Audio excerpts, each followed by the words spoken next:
فاسألوا أهل الذكر إن كنتم لا تعلمون۔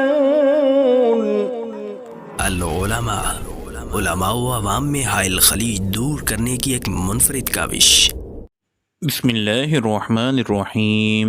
لجنۃ العلماء للافتاء فتویٰ نمبر 187 14 اکتوبر 2021۔ سوال: ایک آدمی کے بینک اکاؤنٹ میں بینک نے سود ادا کیا ہوا ہے۔ آدمی نے سود کی رقم پر زکوٰۃ ادا کی ہوئی ہے۔ کیا یہ سود کی رقم اپنے استعمال میں لائی جا سکتی ہے؟ اگر نہیں تو اس رقم کا مصرف کیا ہے؟ جواب: الحمدللہ وحدہ والصلاۃ والسلام علی من لا نبی بعدہ۔ بینک میں جو اکاؤنٹ کھلوائے جاتے ہیں وہ دو طرح کے ہوتے ہیں۔ Number 1، current account. اس میں پیسے بطور امانت بینک میں پڑے رہتے ہیں، نہ تو ان میں زکوٰۃ کی کٹوتی ہوتی ہے اور نہ ہی اس پر کوئی اضافی پیسے یعنی سود دیے جاتے ہیں۔ Number 2، saving account. اس میں وہ سود بھی جمع کرتے ہیں اور اپنے تئیں زکوٰۃ بھی کاٹتے ہیں، حالانکہ وہ شرعی زکوٰۃ نہیں ہوتی۔ مثال کے طور پر آپ کے اکاؤنٹ میں 1 لاکھ روپے پڑے ہیں تو سال کے بعد وہ آپ کو 5,000 روپے سود دیتے ہیں، اور سال گزرنے کے بعد وہ 2,500 روپے 1 لاکھ کے پیچھے کٹوتی بھی کرتے ہیں، لیکن آپ کے اکاؤنٹ میں پھر بھی 1,02,500 روپے پڑا رہتا ہے۔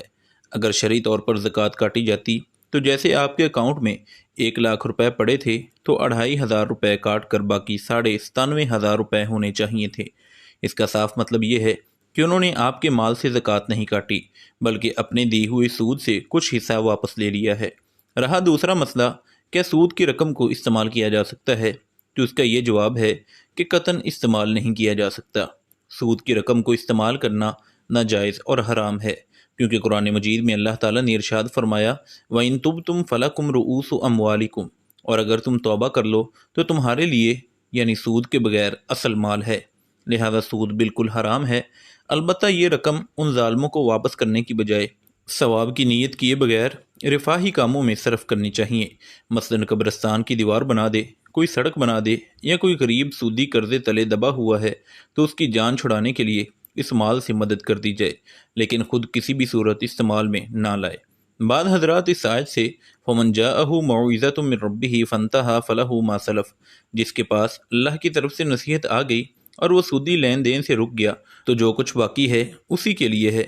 اس سے استدلال کرتے ہیں کہ سودی کاروبار کرنے والا شخص توبہ کر کے آئندہ کے لیے اسے ترک کر دے تو اس کے پاس موجود سودی مال اس کے لیے حلال اور طیب ہے، حالانکہ ایسی بات نہیں ہے۔ ہمارے مطابق یہ استدلال ہی غلط ہے، کیونکہ اللہ تعالیٰ نے یہ نہیں فرمایا کہ جو باقی ہے وہ حلال ہے، بلکہ ساتھ ہی یہ ہے وَأَمْرُهُ إِلَى اللَّهِ کہ اس کا معاملہ اللہ کے سپرد ہے، یعنی چاہے تو اسے معاف کر دے، چاہے تو اسے سزا دے، لہذا اس سے سود کی حلت کا استدلال درست نہیں۔ وآخر دعوانا ان الحمد للہ رب العالمین۔ مفتیان کرام فضیلت الشیخ ابو محمد عبد الستار حماد حفظہ اللہ، فضیلت الشیخ عبد الحلیم بلال حفظہ اللہ، فضیلت الشیخ جوید اقبال سیالکوٹی حفظہ اللہ، فضیلت الدکتور عبد الرحمن یوسف مدنی حفظہ اللہ، فضیلت الشیخ سعید مجتبیٰ سعیدی حفظہ اللہ، فضیلت الشیخ ابو عدنان محمد منیر قمر حفظہ اللہ، فضیلت الشیخ عبد الرؤوف بن عبد الحنان حفظہ اللہ۔ علماء و عوام میں حائل خلیج دور کرنے کی ایک منفرد کاوش۔